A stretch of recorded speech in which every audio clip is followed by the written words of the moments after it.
My name is Elizabeth Smith. I've been a stay-at-home wife for 4 years now. My husband, George, has been longing for children since before we got married. Of course, I wanted kids too. But for some reason, I didn't even show signs of pregnancy for 3 years. After a year and a half of fertility treatments, I finally got pregnant, but George, worn out from waiting, didn't show any happiness or interest in my pregnancy. Then my water broke. I asked him to take me to the hospital, but he ignored me and left the house. I frantically called an ambulance and fortunately the child was unharmed. However, he was cold to me during my hospital stay. If it continues, I will miscarry. So, I decided to return to my parents' home as soon as possible. Then, our child was born. Looking at my baby's sleeping face, I felt such happiness. But he never visited me in the hospital. Nor did he reply when I informed him of the birth. When he finally came, he brought divorce papers. Just because you had a kid doesn't mean you can act all high and mighty. I'll divorce you if you do. You had twins? You take care of those kids. I'll provide financial support, but don't rely on me. I couldn't understand what he was saying. They were our children, after all. Then he said, I have a mistress. I won't leave you now, but if you don't behave, I might live with her. You'd be in trouble without me, right? I'll stay married to you for now, but if you disobey me, I'll file these divorce papers. Be prepared.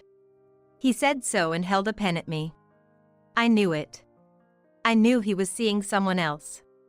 After longing so much for a pregnancy, not having children even after 3 years, and finally deciding to undergo fertility treatment.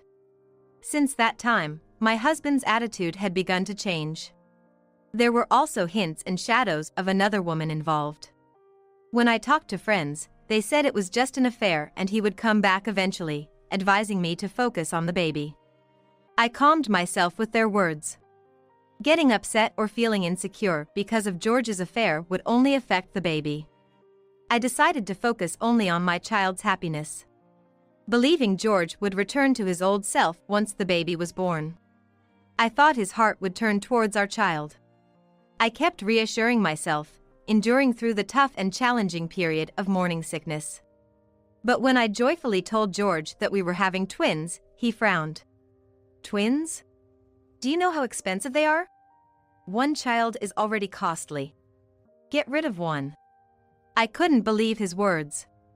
After wanting a child so badly, he now didn't want twins. I can't do that. What do you mean you can't? I don't need 2 kids. But you wanted kids so badly. So what? You get to be a parent to 2 kids at once. Look, if it was earlier in our marriage, I might have been happy about twins. But now, I don't care. After he said that, our conversations practically ceased. He started coming home late, and we barely spent any time together. On the rare occasions he was home, he treated me like a housemaid, only giving me tasks to do. Hey, where's my dinner? He would yell irritably if dinner wasn't ready when he got back from work. There were times when I was lying down feeling weak, and he kicked me. I always tried desperately to protect my belly from being kicked. When he told me to accompany him for shopping, carrying heavy bags became my duty. Walking slowly due to my heavy belly, he would get angry, saying it was too slow for him. Cleaning, laundry, cooking and taking care of him. I felt like a tyrant was ordering me around, giving me task after task. I worried if this would affect the baby's health, and then my water broke. He was laughing and watching TV. Hey! Change the channel. He doesn't even want to touch the remote control that is right in front of him. I stopped cooking and went to change the channel for him. As I was about to do so, he yelled, I can't see, and kicked my belly. When intense pain surged through me and I felt a warm liquid flowing down my legs, I realized my water had broken. Ow, it hurts. Honey, call an ambulance.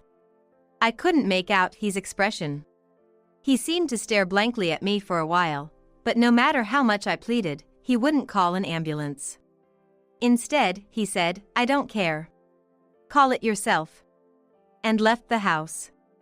I reached for my phone with the thought of saving my child, hearing the door slam violently. And that's how I managed to call an ambulance and get to the hospital. The doctor told me to rest, and I was admitted to the hospital. That night, he texted me, demanding to know where I was.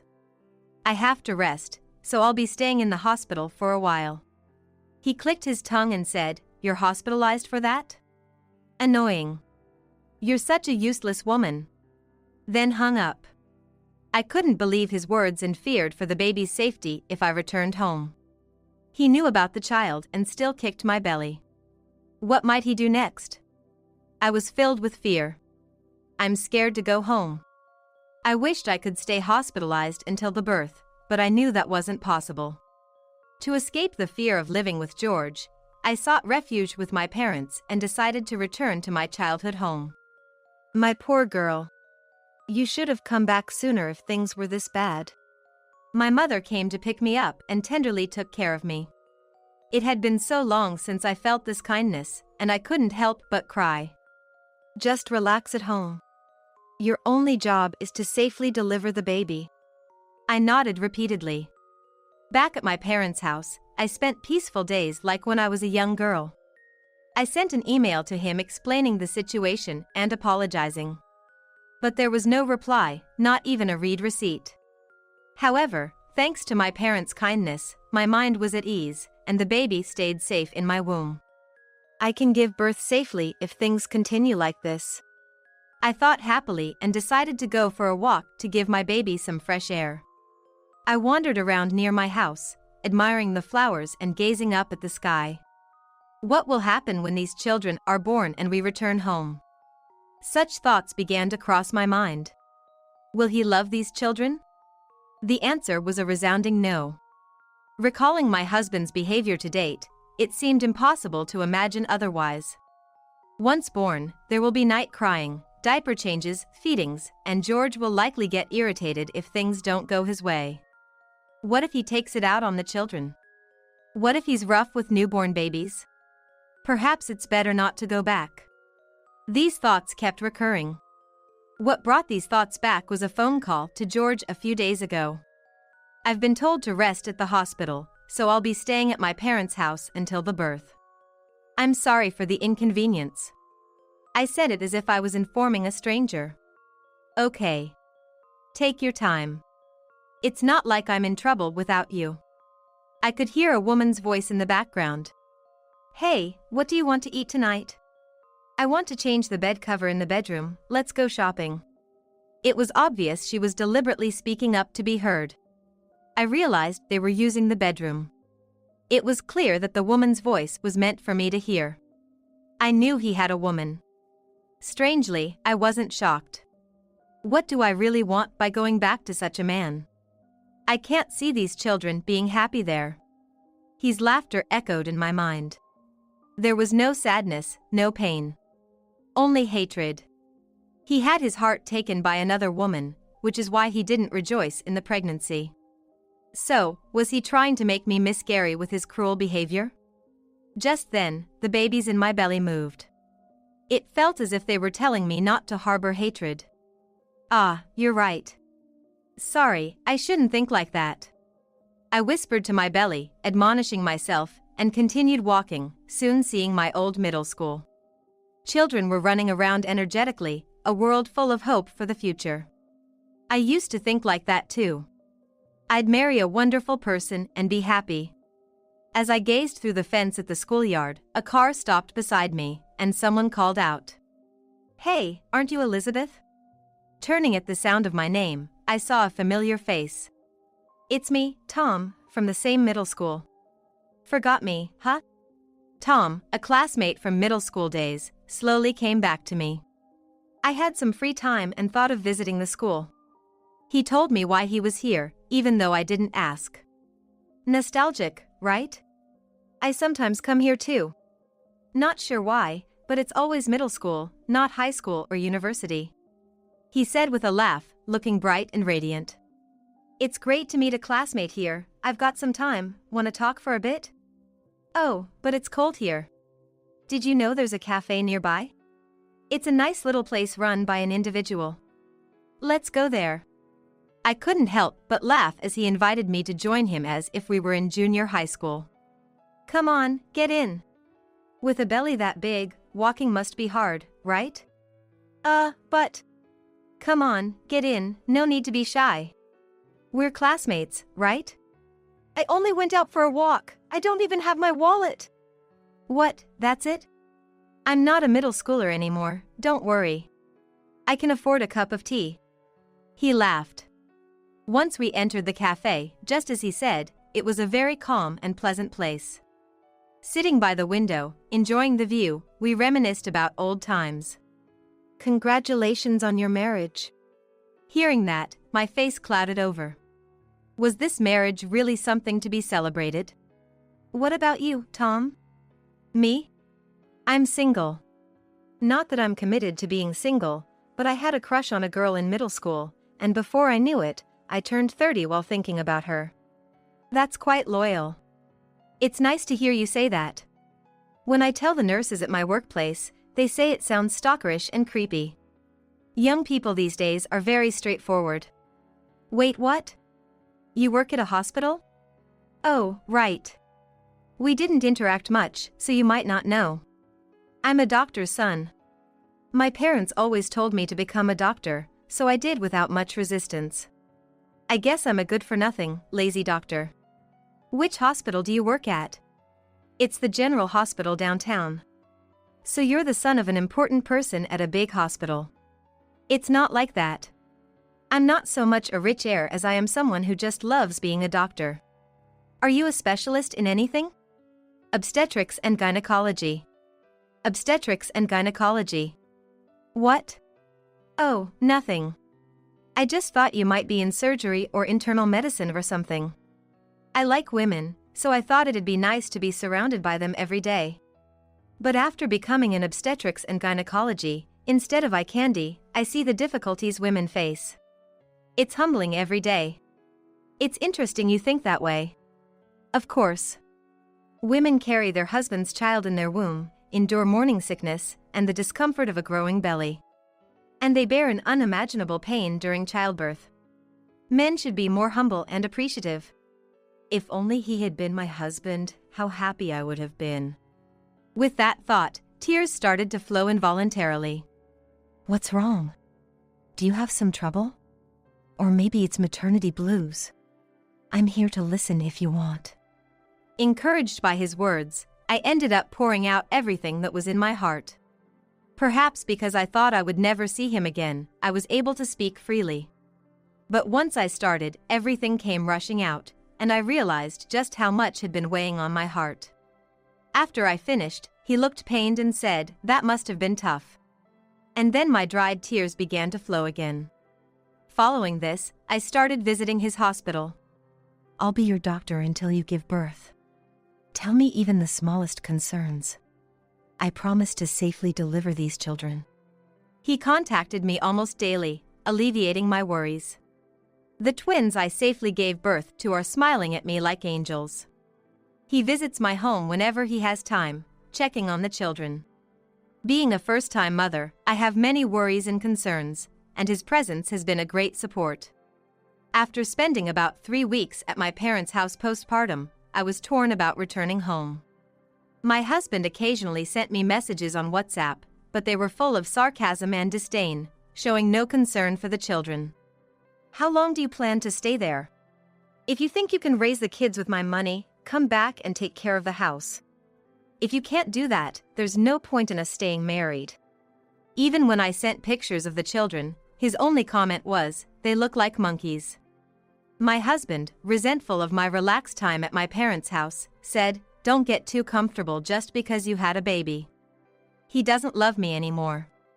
That thought kept coming to my mind and wouldn't go away. Should I continue this marriage for the children's sake? But I don't think they'll be happy with things as they are. Being fatherless is also hard. No matter how much I thought about it, I kept going in circles. Then one day, my husband came to visit. Just seeing his face made my heart race and my chest tighten. He put on a good face in front of my mother, But as soon as she left, his expression changed, and he bombarded me with nasty comments. And then, "Sign this." It was a divorce paper. What? Just because you had a baby, you think you can do whatever you want, not coming back home. A woman giving birth is just natural. If you keep neglecting your duties at home, I can divorce you anytime. Sign this. I've already signed it. True enough, his name was there. A woman like you is not needed, really. But I'll keep you as a housekeeper. As long as you listen to me and take care of the house, I won't divorce you immediately. After all, we need to raise the kids. Without me, you'll be in trouble. So serve me well, considering that. I couldn't bring myself to sign the document my husband had presented, still undecided in my heart. Seeing my hesitation, he just grinned nastily. He kept berating me, thinking I couldn't live without him after having 2 kids. "So, when are you coming back?" "After the postpartum month." "Cut it out already. I went earlier, but you're the housekeeper, you know? If you don't come back, the house will stay messy. Your job is to keep the house clean for me, right?" "There's a woman." "What?" "There's a woman in our house, isn't there?" "What?" "You brought another woman into our house while I was away, right?" "Oh, you knew that?"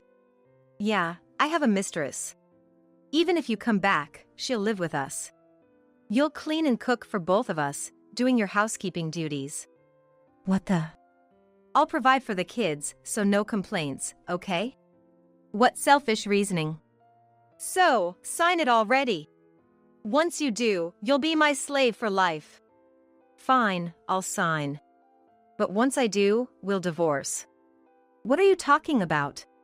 "I didn't say I wanted to divorce right now. As long as you obey me, I won't divorce you. We have to feed the kids." "No, that's okay. I've thought about it enough." "Thought about what?" "Divorcing you. I thought it'd be better for the kids if we didn't, but I can't bear the thought of returning to a house with your mistress. And I can't stand the idea of living with someone as arrogant as you. Let's end this." "I didn't plan to divorce." He panicked, but I had no time to ponder why. I just wanted it to be over. That's all I wanted. I took the pen, wrote my married name for the last time, and signed my own name. "You'll be in trouble without me. Who's going to provide for the kids?" "Don't worry, I can work too. Thanks for making my decision easier." At that moment, my mother, standing at the doorway, clapped. "Well done, Elizabeth. You can't be happy with such a man. We, your parents, will take care of you and the kids. Don't worry and go ahead with the divorce." "Mom, were you there the whole time?" "Yes, I was." Neither you nor George noticed. "I've been listening the whole time, with the doctor here." Beside her stood Tom. "What? Who are you?" "I'm Elizabeth and her children's home doctor. I came to check on the kids, but I didn't expect this. As a doctor, I'm relieved she's divorcing. I agree with it." "What's this, Elizabeth? You having an affair? Don't be ridiculous. As I said, he's the obstetrician who's been looking after the kids. Doctors don't just come over." "Well, I do. I've been friends with her since middle school. I know all about what you did to her. I've always liked her since then. I heard she was married and unhappy, so I planned to ask her out if she divorced." "What?" "Now that she's signed the divorce form, she's free, right?" "Elizabeth, did you come to your parents' house to meet this guy?" "No. I didn't know he liked me until now." "Elizabeth, I've liked someone since middle school, and that's why I never got married. That person was you." "Oh, how sweet." Today, I just happened to come to check on the kids, but it turned out to be perfect timing. I think this is a chance given to me by fate." Saying this, he came over to me, snatched the divorce papers, and handed them to my mother. "So you were cheating after all. Setting up this farce, what a person you are." How pathetic can you get? Just because you have a mistress doesn't mean she's cheating too. What? I bet the woman you're with is nothing special, right? So when she wasn't around, you turned the house into your playground. You two probably planned to bring Elizabeth back and keep her as a housekeeper, right? That's nonsense. Is it? When she was there, the house was clean. But look at the current state. He showed a photo on his phone. The house was a mess, like a garbage dump. The once tidy house was now unlivable. Why do you have such a photo? She confided in me. I became curious about the kind of woman you were with. What kind of woman caught your attention? So, I hired a detective to investigate, and this is what they sent. You're invading my privacy! If we started worrying about that, private investigators would be out of business. I just wanted to know your situation. And you're satisfied with living with such a woman? But since the house is dirty, you came here, thinking she wouldn't agree to the divorce. Shut up! But sadly for you, anyone would reconsider after being kicked in the belly while pregnant, causing their water to break. Stop underestimating her. Damn it. And you've confessed to having an affair, but it seems you've been with that woman for over a year. Wait, that's around the time I got pregnant. So you weren't happy because of her? Apparently. Exactly. I like her better than a woman who can't easily have children. I suspected you were with another woman. I thought it would end eventually. It never would. Being with you is not fun at all. But I was cheating, and you have a man too. So we're even. I won't pay alimony or child support. Who knows if those kids are even mine? Sadly, these children are yours. They were born during our marriage. And if you think we're having an affair, show proof. Otherwise, it's defamation. If you're okay with that, go ahead and sue. I'll be ready. What? I might sue you too. Why? I'm the deputy chairman of the biggest hospital around. You've accused me of having an affair. That's defamation. Plus, your assault and refusing to pay child support could lead to legal action. I have the money for it. If there needs to be proof. Coming to a woman's house personally like this is evidence enough, isn't it? Unfortunately, as a home doctor, it's normal for me to visit the house. Especially when there's a newborn from a first-time mother. It's natural to want to help a worried mother. And your mother-in-law is always present, so there's no issue. Why don't you hire a detective too? Well, if you have the money for it. Damn it! It's a bit blunt to say, but you're just an ordinary employee. Your salary isn't that much, is it? Do you really think you can fight me? It's an impossible ask. What? Also, if my girlfriend accepts my proposal, I intend to adopt the kids. If that happens, I won't ask for child support. Lucky for you. But then, you won't be their parent anymore. I won't let you see them. But it saves you money, right? Hope she accepts me. Ah, yes, that's good for me. I won't struggle without you. But I'll find evidence and I'm going to sue for alienation of affection. Go ahead. It won't bother me, but only if you have evidence. I have solid proof of your affair. Of course, I've recorded this entire conversation. What? Damn it! He tried to leave angrily. But then Tom said something more. I have some advice for you. What? Be careful with your mistress. What do you mean? You'll understand soon. He smirked and pointed George towards the exit. After that, my divorce from George was finalized, and I was able to claim alimony and child support. Of course, I also claimed damages from his mistress, who knowingly had a relationship with a married man. And then the woman made a big fuss, asking why she had to pay for it too. In the end, it seems he ended up covering her share as well. It seemed like George and the mistress would live happily in that house, but it didn't turn out that way. About 2 months later, the mistress's affair came to light. And along with her significant debt. It turned out that the debt was all for buying luxury stuff. Moreover, she had used his name as a guarantor and borrowed from disreputable sources. When this was discovered, the mistress became furious, leading to a huge fight with him, even involving the police. Eventually, the mistress had to work to pay off her own debts, but one day, she suddenly disappeared, leaving behind nothing but debt.